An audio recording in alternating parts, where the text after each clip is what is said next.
Bom, a gente está aqui para falar do tema hiato, né? Então, eu vou começar com alguns dos significados do dicionário para hiato, que é falta, intervalo, lacuna. Eu não sei o que é mais improvável, pelo menos para mim, na minha cabeça, a vida não seguir aquele curso que a gente acha que é o normal ou escrever um livro.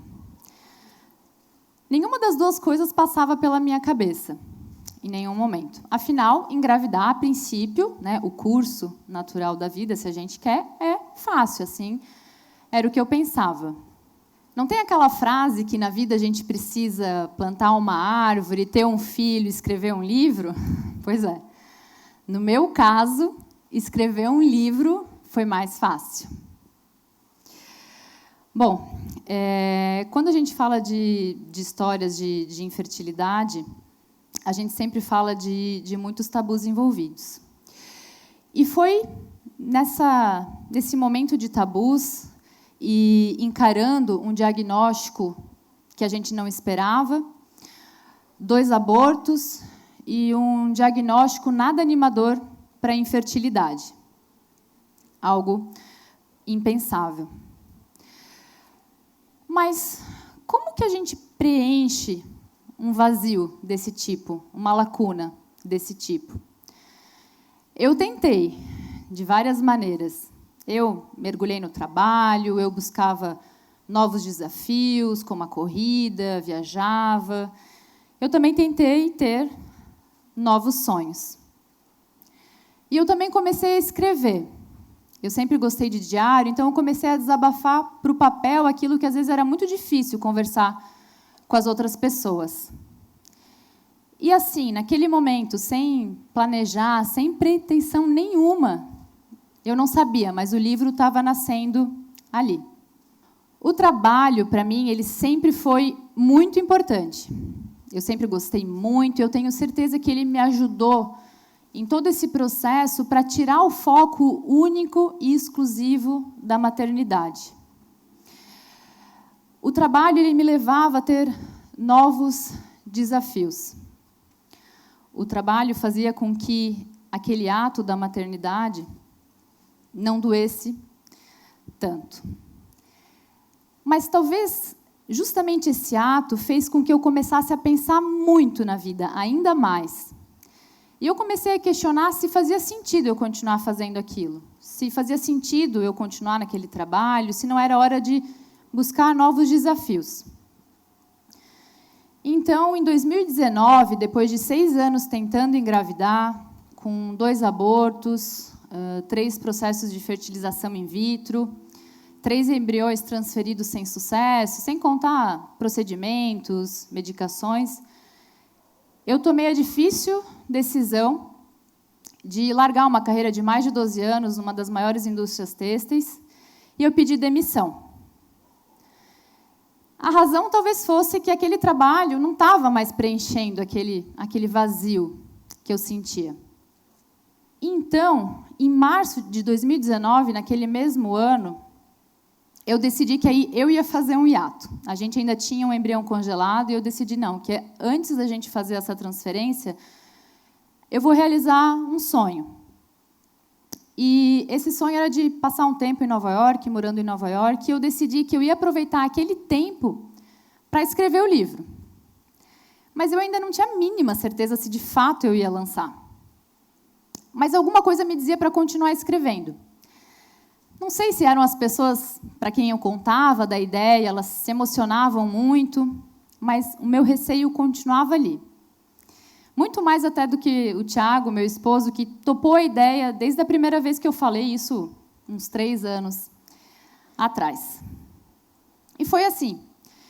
Eu fiquei escrevendo na cidade, na maior parte do tempo em cafés, até que um dia, numa tarde, na Biblioteca Pública de Nova York, foi uma tarde muito especial. Eu estava lá escrevendo e, assim, bem no alto, perto do teto, tem uma frase que termina mais ou menos assim, que o livro ele é um propósito para uma vida após a vida. E aquilo me tocou de forma diferente e talvez até tenha me ajudado a continuar a escrever. E esse processo da escrita, ao contrário do que parece, ele não foi doloroso. Pelo contrário, foi quase como um processo de cura. Era como se eu pudesse abraçar aquela Daniela que tinha passado por tudo aquilo, né, revisitando cada um daqueles momentos.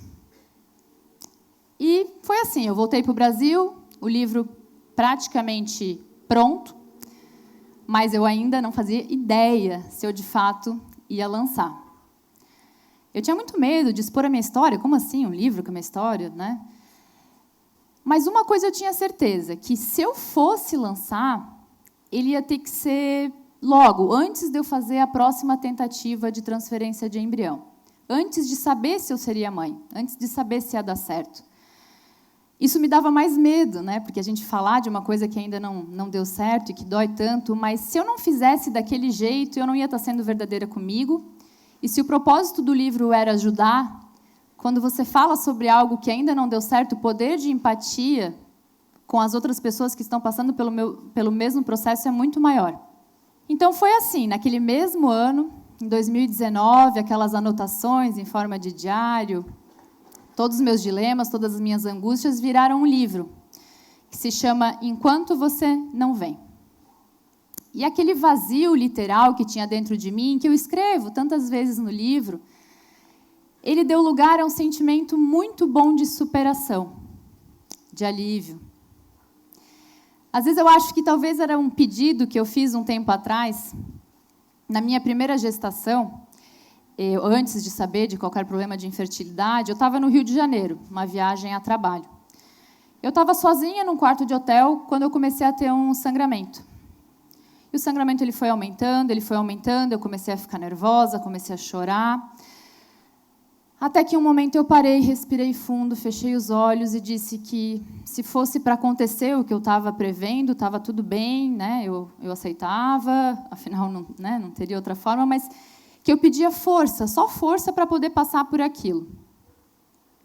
Hoje, olhando para trás, eu acho que eu tive força para continuar tentando mais vezes, de encarar esse diagnóstico de infertilidade, que as chances eram baixíssimas.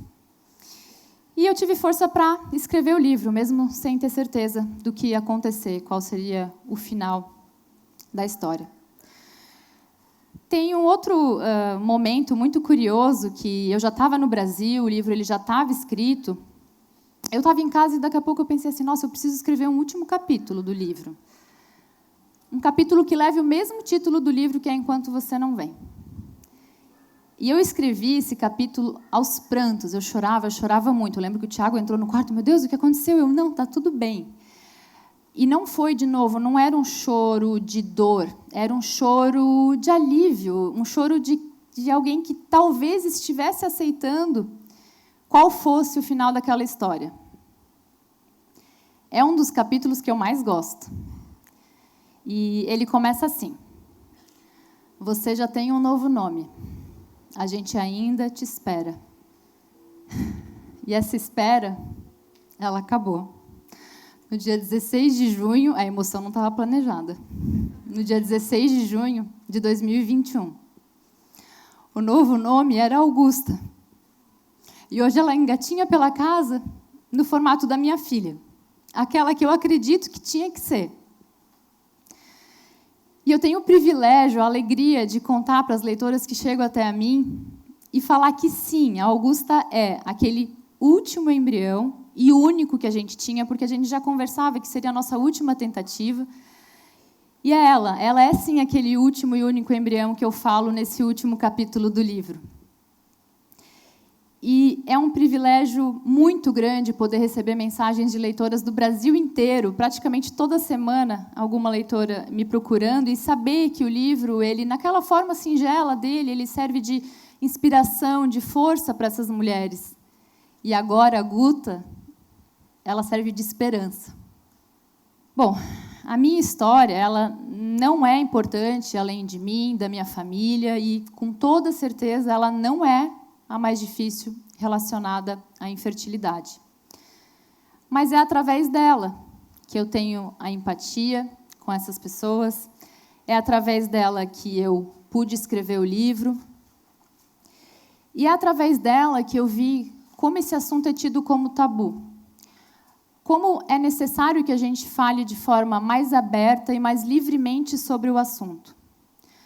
A gente pode comprovar isso através de inúmeros Instagrams de infertilidade que tem uma mulher por trás, que está lá, que está sofrendo calada, que está sofrendo sozinha, que está procurando alguma ajuda, que está procurando alguma forma de conexão. Mas, na grande maioria, elas estão lá, de forma anônima. Talvez por receio, até por vergonha, cada um, né, tem a sua razão.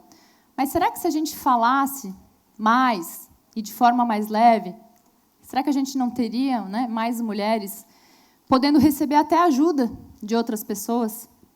Eu acredito que, aos poucos, a gente está, né, conseguindo plantar essa sementinha para que se fale mais.